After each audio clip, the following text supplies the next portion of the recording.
ওই সিনথি একটা কোক আনতে এতক্ষণ লাগে? আরে আসতেছি তো, প্রায় চলে আসছি।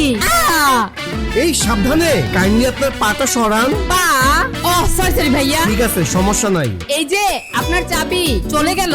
এই নে তোর কোক। একটা কোক আনতে এতক্ষণ লাগে? আরে দোকানে অনেক ভিড় ছিল। তাড়াতাড়ি আমার লাগেজগুলো আমাদের রুমে নিয়ে চল। এতগুলা লাগেজ আমি একা কিভাবে নিব? আম্মু বলছে ভার্সিটিতে তুই আমার খেয়াল রাখবি, বড় বোন হিসেবে এটা তোর দায়িত্ব। তাড়াতাড়ি চল। ধ্যাৎ, কালকে সকালে আবার দৌড় পরীক্ষা। সিনথি আমার আর চলে না রে, আমার একটু রুমে নিয়ে যা। আমাকে বাস্কেটবল মাঠে একজনের সাথে দেখা করতে হবে। ও তোর কাছে আমার কোনো গুরুত্ব নাই? তোর সাথে আরি, এই চাবিটা একজনকে দিতে হবে। কি রে, এর মধ্যে সিনিয়রকে পটানো হয়ে গেছে। এত ভিড়, কোথায় যে তাকে খুঁজে পাই। Excuse me. এই বল আসতেছে। আও, ওই তো উনি দেখি। আরে আবার তুমি ঠিক আছো তো? হ্যাঁ, আপনার চাবিটা সেদিন পড়ে গেছিল।